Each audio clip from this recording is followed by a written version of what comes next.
back to the class, everyone. Today we're going to be doing another roster building video today, specifically honing in on Jedi Master Kenobi preparation. Jedi Master Kenobi is a galactic legend that requires 16 characters to be all relic to varying degrees, and the whole point of this video is for us to go through and say, hey, it's going to take you a long time to do this. Start off by relicking these 5 characters first, because they're going to immediately start bringing you a lot of value, and then relic these, and then relic these, and then eventually get down to the garbage ones that you have to relic at the very end. We're also going to be adding in a few characters that for you to get the best bang for your buck, you're going to want to have them even before you unlock Jedi Master Kenobi. So without further ado, let's get into it. So this is our character that we have. You can see here, these are all the requirements that he wants, but when we look in our squad selector, we're going to see what order we're going to be prescribing them to actually be geared. So we have them already listed all out here, and I've been doing this recently with, I think, Lord Vader as well as maybe Seer JML. One of the important things that we take a look at in the S tier is you have to be reasonable with what you're going after. Let's say Jedi Master Kenobi is your favorite character in Star Wars, and that's awesome. He's really cool. But if you're not in a position where your guild is getting Wat Tambor shards like at all, don't try. Reevaluate, see maybe you need to change guilds, or if you don't want to change guilds, maybe you just don't farm Jedi Master Kenobi right now. And I'm saying that because you need Wat Tambor at Relic 7 to unlock JMK, and if you have no way to get him, which right now he's really only available through Geonosia's territory battles, or if you want to, if you're in Rote and you're getting a bunch of currency. Anyways, either you have to be in a really good territory battle guild to actually be able to unlock him, and if you can't, then you're honestly, don't even start on this journey. Go find something else that you like. Go find Gas, go find Jedi Knight Luke, find something else that you can actually attain, because this one right here is going to be difficult. That being said, if you can actually get access to him, he's one of the characters you're going to want to have immediately up there, because he can be used in so many different teams. Even just this last Monday, a couple days ago, we released a video talking about like the 10 plus teams he can be used on, because he fits so many different places. Such a great character. Next up after him, not quite as serious, Wat Tambor you literally have to be able to get, and if you can't, don't bother. Cat is going to fall into a similar but slightly different category. I'm not saying that JMK is garbage without Cat, because he's not. He's a galactic legend. He'll still beat a host or a series of other galactic legends. That being said, he's about as half as good as he should be without Commander Ahsoka Tano, and she's locked behind proving grounds for a lot of characters. So if you don't have access to her, just be willing to accept what you're getting into. You're not getting the full bang for your buck without Cat on the JMK squad. If you do have access to her, JMK is definitely the galactic legend you should be going after right now, again, assuming you have Wat Tambor. So the two of them are really the most important ones that you have relic, or at least you have a plan on how fast you're going to be able to relic them coming into the requirements. Next up is Padme. Padme is not a direct requirement for JMK, but if you're going to have Cat, you want to have a good place to use her, and she can actually be used on several teams, but Padme just has this really nice transition that you can use Cat under Padme before you unlock JMK, and then once you unlock JMK, Padme and Cat can actually both use underneath him in one of the better squads. It's actually one of the harder squads for the enemy JML to take out, even with the super squad, because always a choice still gives 10% protection up, even if she's not in the leader spot whenever they attack at a turn. And that's important because JML loves to attack at a turn. And Padme also just gives you a ton of flexibility with Galactic Republic characters, of which JMK has a lot as requirements in other areas. And especially, we're going to talk about Qui-Gon Jinn here in a second, because he's going to be in the A tier one. The beautiful thing about Padme is she doesn't really care if it's GC or territory battles or territory war. She's good everywhere. So that's really why we're suggesting you get her first, so you can actually have access to her leadership. The three of them, GK and Grievous are both in here. Both are amazing characters. GK is a great tank. He's also the pilot or the crew member, whatever, for the negotiator. Very important. You actually do need that to go after JMK as well. Grievous is just really good character in general. One of the things that's nice about him and why we should be going after him first as well in this S tier category is because you want to have his leadership, even if you have a bunch of really garbage droids. And I mean, like, they can be terrible, like Gear 2, Gear 4, Gear 7. I don't care how sucky your droids or separatists are. If you put him underneath them, every single time they die, because of his Metaloid monstrosity, he is going to get a bonus turn, have all his cooldowns reduced, and then just go ham on the enemy team.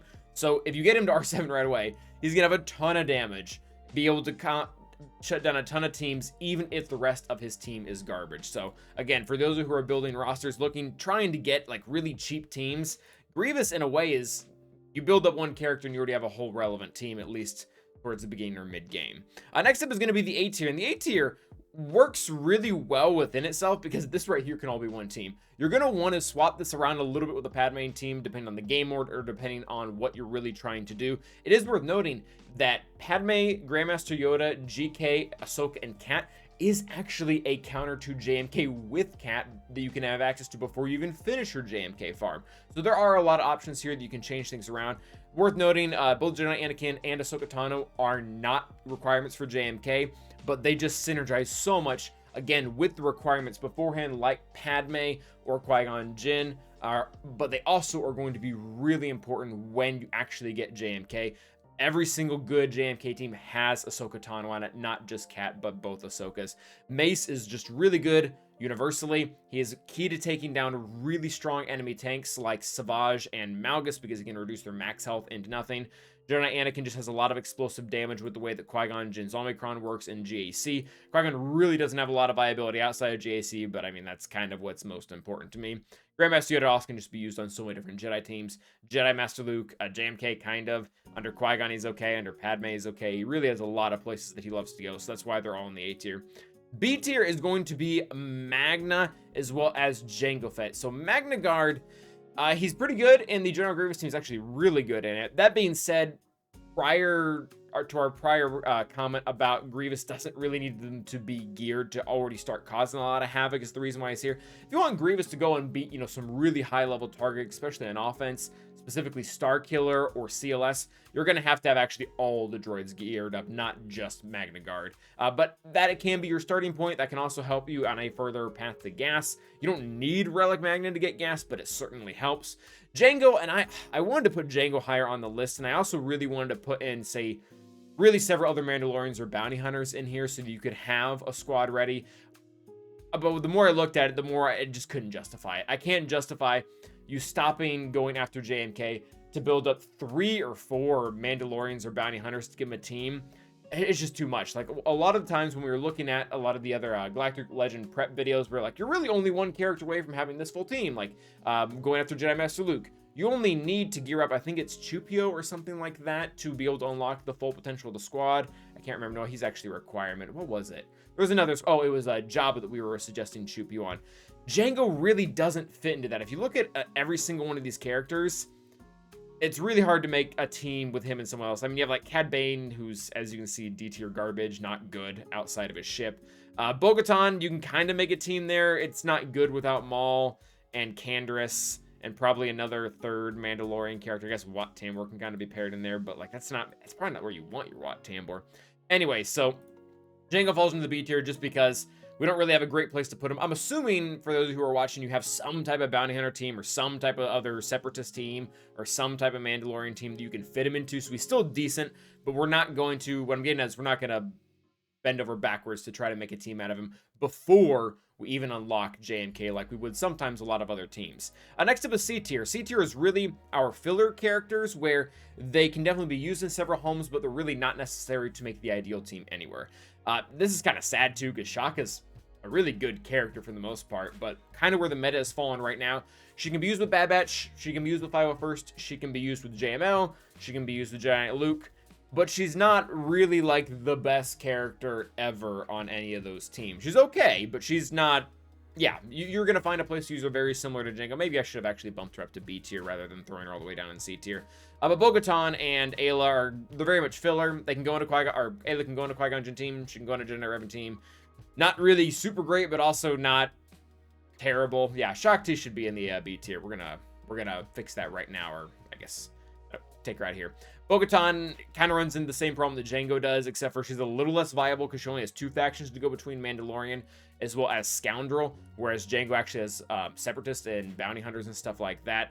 So if you have her squad built, she's probably higher on the list. If you don't have Maul, though, Bo-Katan is really kind of very underwhelming. The way her kit was designed just synergizes so well with Maul. We're just going to pretend Shock's in the B tier now.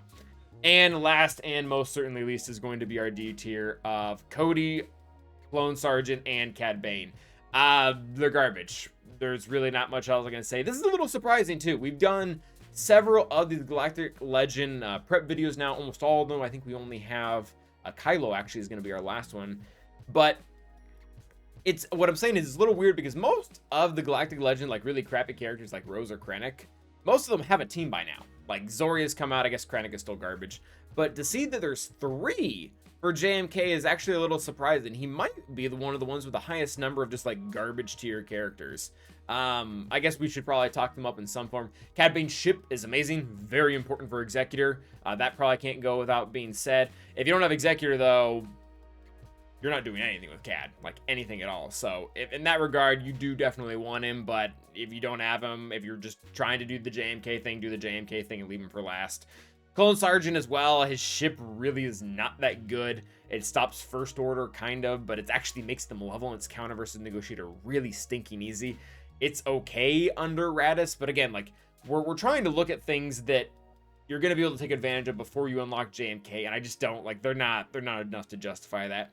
Cody, the nicest thing I can say about him is he's kind of an okay 5th for Bad Batch if you don't really want to gear up Omega right now. That being said, I don't even know if you have Bad Batch if you're going after JMK right now, and you don't need Bad Batch to go after JMK, so it's not really all that relevant. They can have a home some places, but overall it's just, they're not all that bright, especially when you compare them up to characters like Django or Shock, who can be used in a variety of teams and are actually pretty stinking good, and you don't have to start justifying them in weird ways by saying, oh, and this one exact specific comp, if you have this exact specific modding with this exact specific datacron, and your enemy leaves this exact specific team, then they're actually kind of okay. Whereas, again, Django and Shock and Ahsoka, they're just good in a number of teams that don't require all of these niche requirements. But that is going to be it for JMK. Let us know who we missed, who might actually be the ideal on his team when he finally comes out, or who even would be good to add to this list before you unlock him. They're just really good bang for your buck. Until the next time, stay awesome.